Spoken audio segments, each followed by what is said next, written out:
নমস্কার। ঠাকুর শ্রী শ্রী রামকৃষ্ণদেব এবং মা শারদার চরণে আমার সশ্রদ্ধ প্রণাম জানিয়ে আজকের ভিডিওটা শুরু করছি।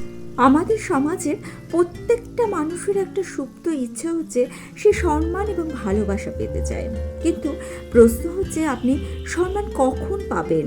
কথা বললে নাকি চুপ করে থাকলে? কথায় আছে বুদ্ধিমান মানুষেরা কম কথা বলে, অর্থাৎ শুনুন বেশি বলুন কম।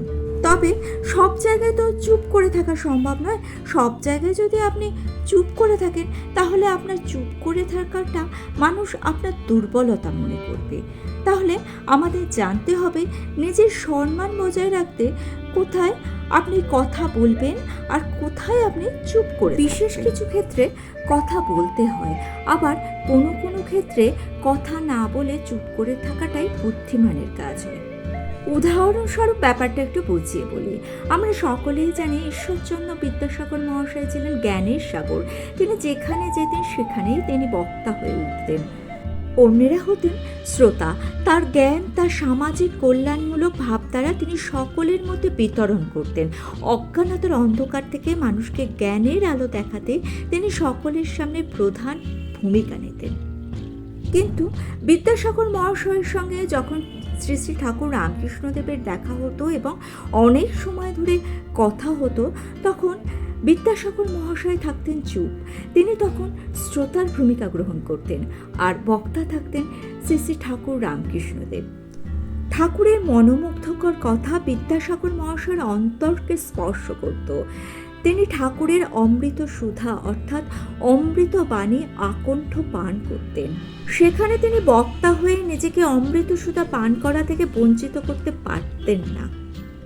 অন্যদিকে ব্রাহ্মধর্মের ছত্রধর কেশবচন্দ্র সেন ছিলেন অপূর্ব বক্তা। যে কোনো সময় তার বক্তৃতা শুনে সকলে মুগ্ধ হয়ে যেতেন। শুধু আমাদের দেশেই নয়, পাশ্চাত্যেও তার বক্তৃতা গভীরভাবে সাড়া ফেলেছিল। কিন্তু যখন তিনি দক্ষিণেশ্বরে যেতেন ঠাকুরের সঙ্গে দেখা করতে, তখন সেখানে কথা বলতেন একমাত্র ঠাকুর, আর তিনি চুপ করে ঠাকুরের কথা শুনতেন। একদিন ঠাকুর তাকে জিজ্ঞাসা করেছিলেন, তুমি চুপ করে আছো কেন, কথা বলছো না কেন? তখন কেশবচন্দ্র সেন ঠাকুরের দিকে তাকিয়ে মুচকি হেসে বলেছিলেন, এখানে কথা বলার অর্থ কামারের কাছে সুচ বিক্রি করতে আসা। এ কথায় ঠাকুরও কিছুক্ষণ চুপ করে থেকে মুচকি হেসেছিলেন। তাই আপনাকেও বুঝতে হবে কোথায় আপনার কথা বলা প্রয়োজন। জানবেন, যে জিনিস দুর্লভ তার মূল্য সকলে দেয়, যা সহজেই পাওয়া যায় তার মূল্য কেউ দেয় না। সুতরাং নিজেকে সেই দুর্লভ বানাতে হবে। কিভাবে বানাবেন? সঠিক স্থানে সঠিক কথা বলার অভ্যাস করুন। অযথা তর্ক করবেন না। তর্ক করে মূর্খেরা, আর যারা জ্ঞানী তারা চুপ করে থাকেন। যারা জ্ঞানী তারা জানেন যে তার জ্ঞান শোনার উপযুক্ত মানুষ এবং উপযুক্ত সময় তর্কস্থান নয়। অর্থাৎ যারা তর্ক করে তারা কিন্তু তর্ক করার জন্যই করে। অনেক সময় দেখবেন মানুষ অযথা তর্ক করে, কোনো যুক্তিসম্মত কারণ সেখানে থাকে না। সুতরাং সেসব জায়গায় তর্ক করতে যাওয়াটা কিন্তু বৃথা, অযথা সময় নষ্ট। সুতরাং তর্ক করতে না যাওয়াটাই বাঞ্ছনীয়। দ্বিতীয়ত, আপনি চুপ করে থাকুন যখন আপনার খুব রাগ হচ্ছে, কারণ ক্রোধের সময় মানুষ নিজের মধ্যে থাকে না। ক্রোধ হচ্ছে অগ্নির সমান। অগ্নি সমস্ত কিছুকে ধ্বংস করে দেয়। আপনার বিবেক, আপনার চিন্তাধারাকেও ধ্বংস করে দেয়। তাই সেই আগুন যখন আপনার মধ্যে সক্রিয় হবে তখন চুপ করে থাকুন। তা না হলে আপনি যা করতে চান না আপনি তাই করে বসবেন, আপনি যা বলতে চান না তাই বলে বসবেন। পরবর্তীকালে আপনি আপনার নিজের কৃতকর্মের জন্য নিজেই অনুশোচনা করবেন। শুধু তাই নয়, এর ফলে আপনি মানুষের চোখে নিচু হয়ে যাবেন, মূল্যহীন হয়ে যাবেন। তৃতীয়ত, আপনি চুপ থাকুন যখন আপনি খুব খুশি হয়ে যাবেন। আবেগে ভেসে এমন কথা বলবেন না যে কথা আপনি রাখতে পারবেন না। নিজের উচ্ছ্বাস, নিজের আনন্দে আবেগে ভেসে না গিয়ে নিজের উচ্ছ্বাসকে নিয়ন্ত্রণ করুন এবং চুপ থাকুন। কোনো সমালোচনার মধ্যে যাবেন না। সমালোচনা থেকে নিজেকে সবসময় দূরে রাখুন। আর যদি সমালোচনা যেখানে হচ্ছে সেই স্থান আপনি ত্যাগ করতে না পারেন, তাহলে নিজেকে চুপ করে রাখুন।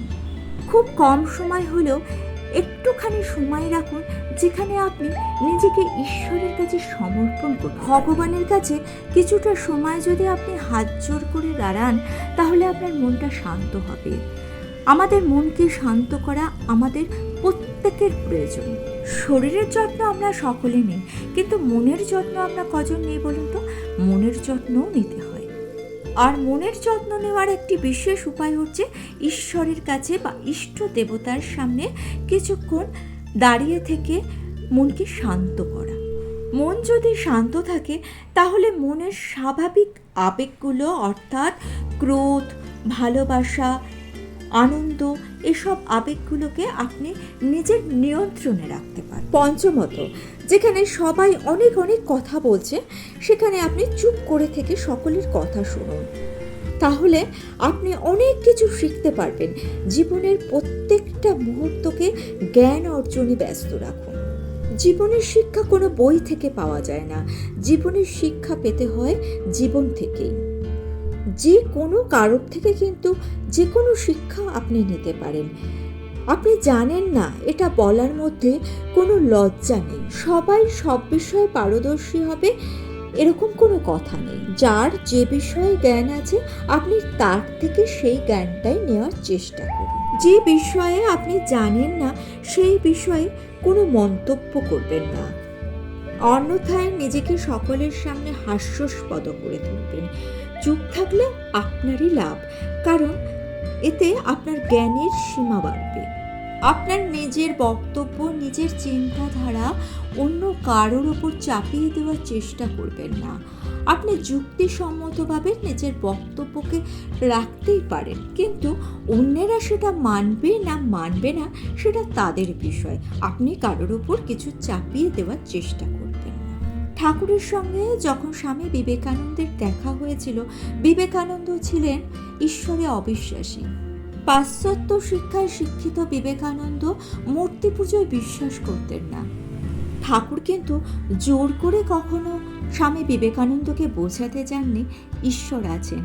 ঠাকুরের কথা স্বামী বিবেকানন্দের অন্তরকে স্পর্শ করেছিল। তিনি অনুভব করেছিলেন ঈশ্বরের অস্তিত্ব, তাই তিনি পরবর্তীকালে ঈশ্বরের অস্তিত্ব মেনে নিয়েছিলেন। তাই আপনার মতাদর্শ কারোর ওপর জোর করে চাপিয়ে দেওয়ার চেষ্টা করবেন না। আর ভিডিওটা ভালো লেগে থাকলে চ্যানেলটা সাবস্ক্রাইব করে নিয়ে পাশে থাকা বেল আইকনটা প্রেস করে দিয়ে অল অপশনটা ক্লিক করে দেবেন। তাহলে যখনই নতুন কোনো ভিডিও আপলোড করবো, তার নোটিফিকেশন আপনাদের কাছে চলে যাবে। ঠাকুর এবং মায়ের চরণে প্রণাম জানিয়ে আজকে তাহলে এই পর্যন্তই। Thanks for